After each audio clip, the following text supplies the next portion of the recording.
Amis voyageurs, bonjour, bienvenue dans l'épisode 3 de cette série de rénovation de camping-car. Si tu as suivi les dernières vidéos, tu sais qu'on est actuellement sur la salle de bain et qu'on a rencontré pas mal de galères. Si tu n'as pas vu les dernières vidéos, je t'encourage à aller les voir. Déjà, ça te permettra de mieux comprendre le projet. Pour être très bref, No More Routine, c'est Ingrid, moi et nos 2 enfants et on a décidé de faire le tour de l'Europe en camping-car et de lâcher tout ce qu'on avait. Donc pour remettre un peu de contexte, aujourd'hui, on est sur la salle de bain et on a rencontré une grosse galère à cause du plexiglas qu'on pensait être une bonne idée pour créer notre paroi de douche. Spoiler alert, du coup on a décidé de repartir à zéro, de supprimer ce plexiglas et de mettre du bois marin. On pense vraiment que c'était une bonne idée de repartir à zéro, ça nous a demandé un petit peu de travail, mais au moins on est reparti sur une base solide et saine et on n'est plus inquiet à long terme. Trêve de blabla, je vais pas trop insister, je te laisse regarder les images et me dire ce que t'en auras pensé dans les commentaires et surtout, n'oublie pas de t'abonner, d'activer la cloche et de mettre un petit pouce en l'air.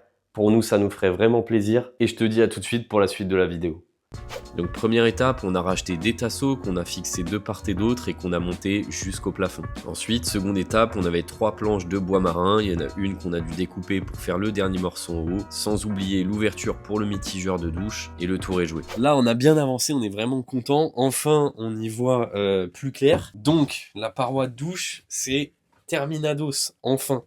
Donc ça c'est fixé, tout est prêt, donc tous les câbles sont bien derrière. On a fini de faire les joints autour et cette partie-là, on a enfin terminé. Donc ça nous a pris énormément de temps, énormément d'énergie, surtout on en avait bien marre, mais on est arrivé à bout, il faut pas lâcher. Ça c'est le plan allongé, donc hop, ça s'ouvre, tac, et on a de quoi changer le petit loup. Et ensuite, juste à côté, on a réutilisé l'ancien miroir. Celui-là, il était juste ici avant. Et du coup, on l'a utilisé pour cette partie-là. Il ne nous reste plus qu'à mettre le plan de travail, le vasque, le robinet, la tuyauterie en dessous, nettoyer bien le sol qui est ignoble, fixer ça, et puis on aura enfin fini la partie douche, puis repeindre le bac de douche. Et je pense qu'après, on aura vraiment fini. Et le luminaire qui nous manque ici, là. Ce qui était vraiment pourri, celui qui était déjà existant. Et on en sera enfin venu à bout. Je vous cache pas qu'on en a vraiment marre d'être dans cette pièce parce que cette merde là, ça nous a pris facilement 4 jours. 4 jours, on a galéré. J'ai pas précisé, mais ce qu'on a fait, c'est que derrière, il y a 2 trappes de visite pour pouvoir accéder à l'intérieur. Parce que ce qui s'est passé, c'est qu'on avait commencé à monter la première paroi et au final, on n'avait rien pour accéder à la tuyauterie, donc on pouvait plus serrer. Donc, c'était une putain de galère. Donc là, maintenant, au moins, on a les accès derrière et ça va nous permettre de accéder si jamais il y a une fuite, si jamais il y a quoi que ce soit à l'avenir. Et surtout, ça nous a permis de monter toute la tuyauterie sans encombre cette fois. Ça nous a bien servi. Et le plexi, ne faites pas cette erreur-là parce que c'est une vraie galère. Ça fissure. Si ça fissure, faut traiter la fissure parce que ça peut casser. Enfin bref. Nous, on s'était dit un peu naïvement, en fait, on est arrivé en magasin, on a vu qu'il n'y avait pas ce qu'on cherchait et on s'est dit, tiens, le plexi, ça peut être pas mal parce que ça résiste à l'eau. C'est pas quelque chose qui prend l'eau et dans une salle de bain, ça paraissait une bonne idée. Sauf qu'arrivé sur place, on s'est mis dans une galère pas possible. Donc on l'a refait 2 fois, mais au final, cette fois, c'était la bonne.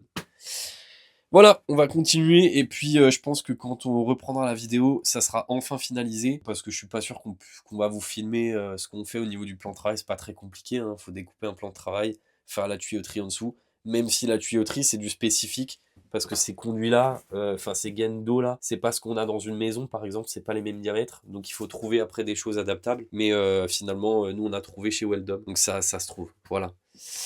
Allez, à tout à l'heure.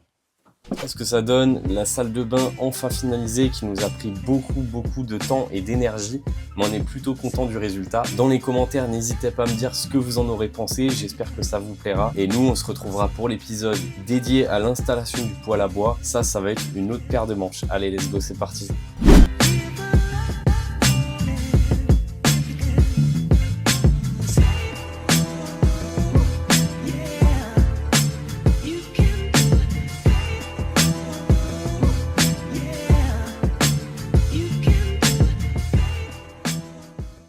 Aujourd'hui, ça sera pas l'étape la plus agréable, mais comme on va passer à la mise en peinture, il va falloir d'abord nettoyer tout le camping-car à l'aide d'une éponge, de l'eau et d'un produit spécial pour gros travaux. Le produit en question, c'est celui-ci qu'on va utiliser. Et ensuite, on n'a plus qu'à frotter tous les murs et toutes les parois du camping-car. Ça va faire du boulot, mais c'est une étape indispensable avant de passer à la peinture. Et donc là on est à l'étape peinture, on va tout peinturer en blanc sauf la partie cuisine qui est juste derrière moi là, ici, hop. Donc ça va être peint en vert, un petit vert sympa. Donc on a choisi ça pour la peinture de la cuisine, c'est un vert sauge, rénovation, perfection, meuble, carrelage mural, plan de travail, satin, cuisine et bain. Et ensuite le reste, on a un craie satin et enfin un blanc mat. Donc ça c'est pour mur plafond, ça c'est pour les meubles et ça c'est pour les meubles de la cuisine pour apporter un petit peu de couleur. Désolé pour la lumière.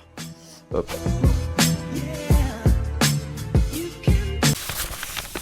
Nous revoilà quelques jours après et il est enfin temps de vous montrer le résultat tant attendu. On a finalisé la peinture, il nous reste encore quelques détails pour vraiment voir le camping-car tel qu'on l'a imaginé. Mais je réserverai cette partie-là pour plus tard, pour faire un bel avant-après, une belle vidéo juste pour ça. En attendant, je vous laisse sur ces images-là du résultat du camping-car mis en peinture. Et surtout, n'hésitez pas à nous dire ce que vous en aurez pensé dans les commentaires, à nous suivre pour les prochaines vidéos. Et je vous donne rendez-vous après cette vidéo pour l'installation du poêle à bois, même si là vous le verrez parce que du coup j'ai tourné un peu les vidéos dans le désordre, tout s'est fait un petit peu en même temps, donc j'ai tout simplement monté les deux vidéos à peu près en même temps, mais j'ai décidé de sortir celle-là d'abord. Donc là dans ce résultat vous aurez le poêle déjà installé, mais la vidéo qui suivra vous expliquera comment pas à pas on a pu l'installer dans notre camping-car. J'espère que ça vous plaira et je vous dis à bientôt pour la prochaine vidéo.